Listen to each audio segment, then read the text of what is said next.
Chamengo. Cédric Auriol, fondateur de Micronutrice, Toulouse, France.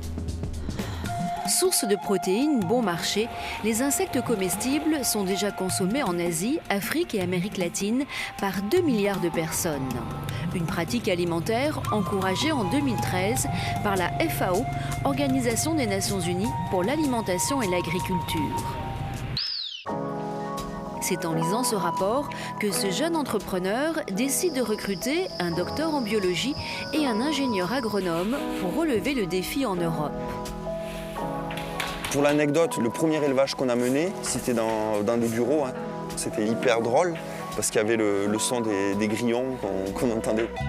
Cette première expérience leur permet de mieux comprendre les conditions optimales d'élevage, dont l'impact environnemental est 100 fois inférieur à la production de viande conventionnelle.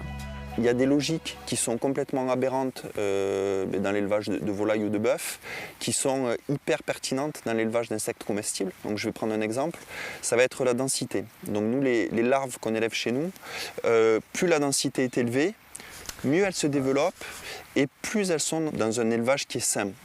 Pionnier dans l'élevage d'insectes comestibles en Europe, Cédric s'est aujourd'hui spécialisé dans la production de vers de farine et de grillons domestiques. Heureusement, la première fois que j'ai goûté des insectes, déjà j'ai aimé ça. Et surtout, je me suis rendu compte que les insectes avaient un goût qui était assez subtil et pas très fort.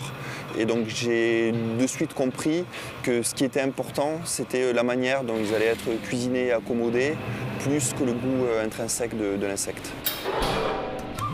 Tous les mois, une tonne d'insectes part à la fabrication de biscuits, pâtes alimentaires et barres énergétiques. Ils sont également consommés tels quels à l'apéritif, une fois séchés et assaisonnés. Aujourd'hui, on a une chance exceptionnelle, c'est qu'on est arrivé à se positionner dans quelque chose de novateur, qui a du sens, et je pense que c'est quelque chose qui arrive une seule fois dans une vie. Alors, prêt à rejoindre le mouvement toujours plus nombreux des consommateurs insectivores ?